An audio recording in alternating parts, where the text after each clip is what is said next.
오늘 자랑스러운 사명자의 삶이라 이런 주제를 가지고 말씀을 드리도록 하겠습니다. 우리가 성경을 보면은 많은 사람이 하나님께 부름을 받고 사명을 받고 시작하는 얘기들이 많이 나옵니다.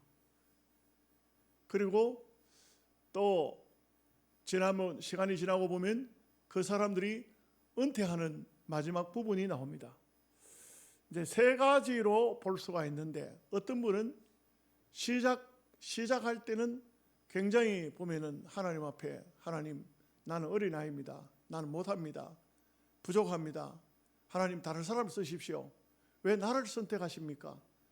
심지어 예레미야는 나는 슬픕니다. 왜 나를 불러서 이런 일을 하라고 하십니까? 이렇게 참 마음이 참 굉장히 여리고 그런 사람도 있어요. 기도원 같은 경우도 마찬가지예요. 천사는 하나님의 용사여 하고 불렀지만 기도원은 아닙니다. 나는 그런 사람 아닙니다. 나는 못합니다. 이렇게 약한 그런 모습을 보인 사람도 있어요. 그런데 이제 그들의 한 생을 마치는 얘기도 나오죠. 나오는데 보면 놀라운 것은 모세 같은 사람도 처음에 부름받을 때는 굉장히 거절했잖아요. 하나님 못합니다. 안 됩니다. 내가 누굽니까? 내가 뭘 할 수 있다고요? 모세는 나이 80에 부름을 받았으니까 모든 것을 이제는 접을 그럴 나이인데 이 나이에 내가 뭘 한단 말입니까? 못합니다. 그렇게 했는데 부름을 받았지만 놀랍게도 모세는 40년 동안 쓰임을 받고 나이가 120살이 되었을 때도 눈이 흐리지 않고 정신이 총명한 상태에서 하나님께서 죽음을 보지 않고 천국에 가도록 데려가신 그런 얘기가 성경에 나오고 있는 겁니다. 그래서 대체적으로 보면은 장수하는 가정에 어떤 행사가 있어서 예배를 들어가면 그 말씀들을 많이 사용하죠. 모세처럼 천국 가는 그날까지 눈이 흐리지 않고 총명한 정신을 가지라고 축복하기도 합니다. 그런가 하면 또 사무엘 같은 경우도 보면 그 정말 격동기의 선지자의 역할을 했습니다. 그러면서도 물러갈 때에 나는 너희를 위해서 기도 쉬는 죄를 범하지 아니하리라. 끝까지 내가 너희들과 함께 하겠다. 이렇게 이제 하고 있는 그런 아주 아름다운 모습도 보입니다. 반대도 있어요. 정말 시작은 너무나도 아주 하나님 앞에 번제를 1000번 번제를 드리면서 시작했던 이 솔로몬은 마지막 부분에 가서 보면 하나님께서 이 솔로몬 때문에 마음속에 하나님의 마음에 인위적인 표현인데 하나님의 마음에 실망이 가득 찼어요. 솔로몬 보고 여러 번 경고도 했습니다. 그런데 듣지 않는 마지막은 그런 사람도 있어요. 대표적인 사람이에요.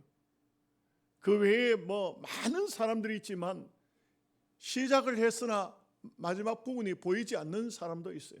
어떻게 되는지 결과가 모르는 그런 사람도 많아요. 오늘 우리가 하나님 앞에 사명자로 한 생을 산다는 건 정말 중요합니다. 분명히 말씀드리지만 은퇴가 끝은 아닙니다. 이거는 제도권에서 이제 제도적으로는 끝이 났다고 하지만 그러나 교회는 하나님의 나라는 죽어야 은퇴가 된 것이지 살아있는 동안은 사실은 은퇴는 아니에요. 총회가 법을 그렇게 정한 것뿐이지 법적으로 이제 연세를 많이 잡수고 어느 정도 70이 되면은 이제는 후배들에게 모든 것을 양도하라, 물려주라 이렇게 되니까 이제 법적으로 그렇게 정한 것이죠. 오늘 본문의 말씀 중심으로 해서 사도 바울이 로마 감옥에서 순교하기까지 파란만장한 삶을 살다가 갔는데 마지막으로 사랑하는 제자 믿음의 아들 디모데에게 보낸 이 마지막 편지, 마지막 부분, 이 말씀을 읽으면 정말 우리가 바울이라는 분은 이렇게 아름다운 생을 드디어 마치는구나 하는 이런 생각이 들어집니다. 그 본문을 중심으로 해서 몇 가지 말씀을 드리겠습니다. 첫째, 사명자는 생이 다하는 날까지 사명의식을 버리면 안 됩니다. 우리가 하나님 앞에 부름을 받았으면 이 부름은, 여러분, 세상에는요 직분이 시간이 지나면 사라질 수 있습니다. 그러나 교회는 묘비에도 장로로 죽으면 장로라는 그 장로는 벌써 아마 은퇴됐을지라도 그 묘비에는 장로 아무개, 집사면 집사 아무개, 건사 아무개, 이렇게 그 직분이 가장 먼저 앞에 따라가는 것을 볼 수가 있습니다. 이 직분이라는 것은 명예가 아닙니다. 세상적인 영광이 아닙니다. 이거는 그 사람에게 사명입니다. 이 사명이 끝까지 따라간다는 것입니다. 누가복음 13장 33절에 보면 이런 말씀이 나옵니다. 그러나 오늘과 내일과 모레는 내가 갈 길을 가야 하리니 선지자가 예루살렘 밖에서는 죽는 법이 없느니라. 이 말씀은 예수님이 하신 말씀이에요. 이때 이 말씀을 왜 하셨느냐 하면은 헤롯이 세례요한을 잡아서 목을 잘라 죽였어요. 그리고 예수님을 지금 찾아 예수님을 죽이려고 하고 있습니다. 그러나 예수님께서는 이렇게 말씀하는 겁니다. 오늘과 내일과 모레는 내가 갈 길을 가야 하리라. 이게 무슨 말입니까? 예수님께서는 이 땅에 오신 목적이 분명했고, 그리고 세상이 어떠하든지 어떤 핍박자가 나오든지 어떤 악한 자가 예수님을 거스리든지 상관없이 나는 오늘도 내일도 모레도 내가 가야 할 길만 가리라, 이런 말씀인 것입니다. 오늘 우리가 이 땅 위에 삶에 있어서 정말 중요한 것은 내가 누군가, 이걸 알아야 됩니다. 이 자기 자신의 정체성을 잃어버리는 것은 그리스도인에게 있어서 매우 불행한 것입니다. 저는 목사입니다. 목사이기 때문에 어떤 경우라도 하나님 말씀을 내가 전할 수 있으면 말씀을 전해야 되는 겁니다. 여러분이 보셨겠지만 저는 큰 대수술을, 가슴을 갈라 수술을 하고도 아직도 가슴에 철핀을 꼽은 상태에서 퇴원을 했지만 강단에 서서 설교를 했습니다. 심히 괴롭고 몸은 심히 힘들고 목소리도 안 나오고 어려웠지만 어금니를 물고 하나님 말씀을 전한 것은 말씀이 제게 주어져 있는 사명이기 때문에 이것을 누구에게 맡기지 않고 영양서북교회 강단에는 제가 말씀을 전할 수 있는 때가, 마지막 때가 될 때까지 말씀을 전해야 하기 때문에 전한 것입니다. 장로님들은 장로님의 사명이 있고, 장립집사님은 장립집사님으로, 건사님은 건사님으로 자기에게 각자 주어져 있는 사명이 있습니다. 오늘도 내일도 모레도 그 사명의 길을 가는 것이 사명자인 것입니다. 가다가 힘들면 내려놓는 것이 사명자가 아닙니다. 가다가 힘들면 그만해야지, 그거는 사명자의 길이 아닙니다. 우리는 어떤 경우라 할지라도 이 사명자의 길을 간다. 여러분, 이만갑이란 게 있죠. 이만갑. 이제 만나러 갑니다. 이북에서 내려온, 탈출을 해서 우리나라에 들어온 그런 사람들이 이북의 이야기를 많이 하고 있습니다. 저는 그 프로그램에 가끔씩 이래 보면서 북한의 실정이나 이야기를 많이 듣는 가운데 한 번은 충격적인 이야기를 들었어요. 어떤 얘기를 들었느냐 하면은 북한의 아리랑 카드 섹션은 기네스북에 올라가 있다는 숫자고, 그 어마어마한 숫자에 김일성 광장에 10만 90명이 모여서 카드 섹션을 하는데 그 10만 군중 이상이 모인 이게 기네스북에 올라간 거예요. 세계 어떤 나라도 그만큼 많이 모여서 카드 섹션을 한 적이 없어요. 이 카드 섹션하는 마스 게임에 한 번 시작이 되면은 1시간 20분 동안 이거는 일사불란하게 전혀 한 번도 틀리면 안 되는 거예요. 틀리면 큰일 나는 거예요. 이제 문제가 생기는 거예요. 큰일 나는 거예요.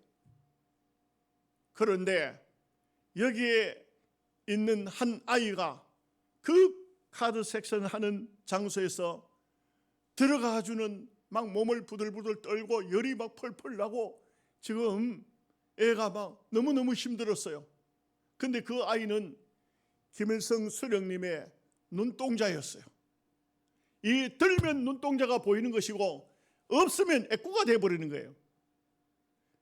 그런데 이 아이는 지금 몸이 너무너무 아팠어요. 배가 너무너무 아팠어요. 그렇지만 이걸 대신할 수는 없어요. 1시간 20분 동안 그 아이는 그 장소에 앉아서 그 김일성 수령님의 눈동자를 들면 눈동자가 되는 것이고 이게 만약에 이 아이가 들지 못하면은 애꾸눈이 되는 거예요. 이게 보통 중요한 위치가 아니에요. 지금 그쪽 입장에서는 여러분들은 별거 아닌 걸로 생각할지 모르지만 그쪽 입장에서는 지금 굉장히 중요한 일이에요. 이 아이는 땀을 펄펄 흘리고 몸이 너무 아프니까 신음을 하고 이러면서도 그 자리를 벗어나지 않았어요. 무사히 1시간 20분 동안 공연이 끝났을 때 아이는 픽 쓰러졌어요. 데려갔는데 아이는 죽어버린 겁니다. 여러분, 김일성 수령님의 카드 섹션에 그 자기가 맡은 눈동자 그 카드 섹션을 그 시간을 정확히 맞춰서 드는 그걸 때문에도 자기 생명을 버렸다 이거죠. 여러분, 오늘 어찌 보면은 우리가 이 땅 위에 사는 삶에 있어서 정말 중요한 것은 내가 어떤 사명을 가지고 사느냐. 에브라임 링컨은 자기는 이 땅 위에 태어났더라고.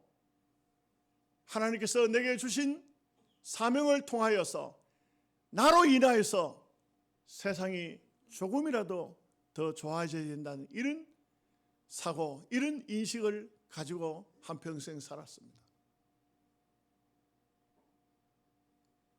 사명자의 삶이라는 것은 명예를 얻는 것도 권세를 얻는 것도 돈을 버는 것도 아닙니다. 하나님께서 내게 주신 사명이 뭘까? 그 사명을 감당하는 것이 사명자의 삶인 것입니다. 두 번째로 사명자의 삶은 최선을 다해서 사는 삶이 사명자의 삶입니다. 여러분, 사명자는요 아무렇게나 사는 게 아니에요. 여러분, 인생은요 2번 살지 않아요. 절대적으로 한 번만 사는 거예요. 어떤 사람도 2번 살 수는 없어요. 세상에는 별별 이야기 많이 나옵니다. 마치 불교적인 그런 윤회에 대한 얘기도 많이 합니다. 아닙니다. 그렇지 않습니다. 우리는 이 땅 위에 태어나서 쭉 어찌 보면은 죽음을 향해서 가는 겁니다. 때가 되면은 그때가 되면 어떤 누구도 어떤 사람도 돌이킬 수 없어요. 과학자들은 냉동시켜서 급속 냉동시키면 100년 후에 가서 풀어놓으면 그 사람이 100년 후에 사람이 살 수가 아직까지 성공한 사람이 없어요. 냉동 들어갔던 사람, 얼려놓은 사람을 녹이지를 못해요. 녹이면 산다는 보장이 없어요. 아니, 벌써 아마 죽은 거예요. 죽은 거예요. 자기 생명을 자기가 버린 겁니다. 이거는 하나님의 창조의 원리를 바꿀 수가 없는 거예요. 여러분 1968년 10월 20일 날 멕시코에서는 올림픽이 열렸고 올림픽 경기 마지막 날 마라톤이 있었습니다. 여러분 아시는 것처럼 42.195km를 달려야 하는 그런 거리인데 이때만 해도 상당히 좀 오랜 세월이 벌써 아마 흘렀지 않습니까? 옛날 얘기가 아니겠습니까? 그러다 보니까 마라톤 선수가 마라톤을 하다가 어떤 한 선수는 무엇에 걸려서 넘어지는 바람에 심하게 다쳤습니다. 그런데 이 사람은 다리를 절면서 피를 흘리면서 멈추지 않고 계속적으로 달린 것입니다. 그러는 바람에 마라톤 선수들이 다 들어오고 다 끝나고 지금 그 한 사람 때문에 경기장에 사람들이 남아가지고 기다리고 있는 것입니다. 상당한 시간이 흘렀을 때에 결승선을 향해서 한 선수가 달려옵니다. 다리를 절면서 그 상처난 곳에는 피 묻은 붕대를 감고 구급차가 뒤에 따라오고 이 사람이 운동장에 들어서는 것입니다. 이 선수는 탄자니아의 존 스티븐 아쿠아리라는 선수입니다. 마침내 이 선수는 운동장을 한 바퀴 다 돌고 결승점에 들어왔습니다. 수많은 사람들이 우레와 같은 박수를 쳤습니다. 그런 결승선에 도착하자 땅에 그냥 그대로 대자로 그냥 퍼져 누워버렸습니다. 그랬을 때에 거기에 기자가 와서 물어봅니다. 어떻게 그렇게 몸에 상처가 나서 피를 흘리면서도 붕대를 감고 그 먼 거리를 달려왔습니까? 하고 물을 때에 이 사람은 이런 말을 합니다. 나의 조국 탄자니아가 나를 마라톤 선수로 출전시킬 때 출발만 하고 돌아오라 그렇게 하지 않았습니다. 그렇기 때문에 나는 끝까지 나의 조국 탄자니아를 위해서 달린 것입니다. 여러분, 오늘 우리가 하나님 앞에 최선을 다한다는 것은 바로 이러한 것입니다. 생명이 다하는 그 시간까지 하나님께서 내게 주신 사명을 위해서 끝까지 달려야 됩니다. 생명이 다하는 날까지 달려야 됩니다. 조금 힘들면 예배 안 나와도 됩니다. 그런 교회는 교회가 아닙니다.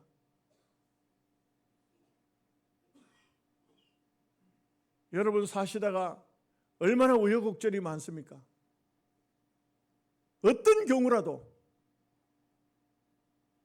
예배에 나올 수 있으면 예배에 나와야 됩니다. 하나님께 예배하는 것이 우리의 사명입니다.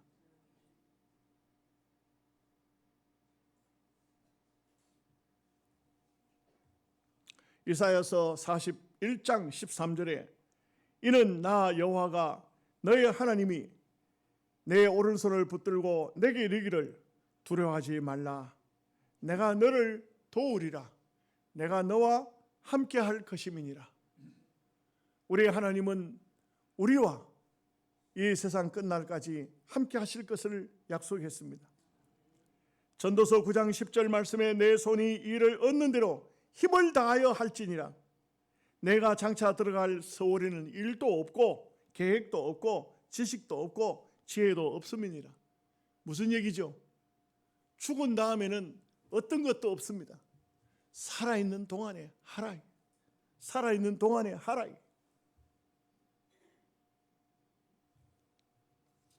한 가지만 더 말씀드리죠. 사명자의 삶에는 반드시 면류관이 있습니다. 오늘 8절 말씀에 보면 이제 후로는 나를 위하여 의의 면류관이 예비되었으므로 주 곧 의로우신 재판장이 내게만 아니라 주의 나타나심을 사모하는 모든 자에게 도니라. 데살로니가전서 2장 19절에 우리의 소망이나 기쁨이나 자랑의 면류관이 무엇이냐? 그가 강림하실 때 우리 주 예수 앞에 너희가 아니냐? 요한계시록 3장 11절에 내가 속히 오리니 내가 가진 것을 굳게 잡아 아무도 내 면류관을 빼앗지 못하게 하라. 이 면류관이 뭡니까? 면류관이 스테파노스라는 말입니다. 이게 면류관이라는 이름이 초대교회의 집사 중에 한 사람이 있어요. 누구냐면 스데반입니다. 스데반이 히브리 말로 스테파노스입니다. 바로 그 부모가 자기 자식을 이름을 지을 때 면류관이다 이렇게 이름을. 과연 그 이름대로 스데반은 초대교회 집사로서 순교자의 반열에 올랐죠. 여러분, 우리의 삶에는 언제 어느 때가 마지막이 될런지 우리는 아무도 모릅니다. 그러나 예수님께서는 끝까지 견디는 자는 구원을 얻으리라. 우리가 영적인 구원을 말하는 게 아니에요. 영적인 구원 예수 믿는 성도는 다 받았어요 이미. 근데 이 끝까지 견디는 사람은 결국은 하나님께서 주시는 구원을 영적인 구원뿐만 아니고 모든 방면의 승리적인 삶의 면류관의 주인공이 된다는 것을 의미하고 있는 것입니다. 여러분, 일본은 태풍이 많은 나라죠. 1991년도에 큰 태풍이 불어와서 어떤 사과 농사를 짓는 사람이 사과밭이 완전히 쑥대밭이 됐습니다. 모든 사람들이 그때 다 그냥 농사 짓던 사람들이 그냥 실망이 보통 실망이 아닙니다. 이거 원래 완전 망했구나. 그런데 어떤 한 분은 예수를 믿는 분이에요. 하나님, 왜 이렇게 원래도 이렇게 태풍이 불어서 사과 농사가 엉망이 되게 하십니까? 하나님께서 엉망이 된 걸 보지 말고 아직도 나무에 달려있는 것을 봐라. 나무에 가서 보니까 한 10%밖에 안 달렸어요. 근데 그 달려있는 사과도 완전히 막 얼마나 상처가 많은지 이거는 뭐 어디도 팔아먹을 수 없는 것 같아요. 근데 이 사람이 하나님, 그 사과는 못 팔아먹겠습니다. 다른 사람들은 다 따가지고 막 그냥 버리는 거예요. 뭐 다른 게 아니고 아예 따지도 않고 그냥 먹을 게 없으니까 그냥 다 버려버리는 거예요. 근데 이 사람은 맞기도 하는데 하나님께서 그 사과를 따다 팔아라 하는 거예요. 이 사과 팔 수 있겠어요? 누가 사 먹겠어요? 그런데요, 참 이 사람에게 하나님께서 지혜를 주셨어요. 그때가 이 사과를 전부 따놓고 팔려고 보니까 그때가 어느 때냐면 입시생들이 학교에 우리로 말하면 수능 시험 치는 때, 그때 이 사람이 여기 사과에다 이름을 붙이기를, 사과를 2개씩 집어넣어 가지고 이름을 붙이기를, 나무에서 절대 떨어지지 않는 사과. 이랬더니 수험생들이 그냥 전국적으로 이 집 사과를 다 사갔다는 거 아닙니까? 여러분, 이것은 하나의 웃기는 얘기 같지만 우리의 삶에는 언제든지 어떤 상황이 닥쳐와도 기도하고 하나님의 지혜를 구하고 끝까지 떨어지지 않는 사과가 되시기를 바랍니다. 끝까지 사명을 감당하시는 여러분 되시기를 바랍니다. 아멘. 기도하겠습니다. 하나님, 우리 아버지, 오늘 우리가 자랑스러운 사명자의 삶이란 어떤 것인지 말씀을 상고하였습니다. 귀하신 장로님, 집사님, 권사님들이 참 귀중하게 하나님 앞에 부름을 받고 쓰임을 받고 오늘 총회법 따라 은퇴를 하게 되었습니다. 오늘 말씀처럼 사명자의 삶을 주님의 나라 가는 그날까지 살게 하시고 그야말로 끝까지 최선을 다하여 충성을 다하여 주님 앞에 갔을 때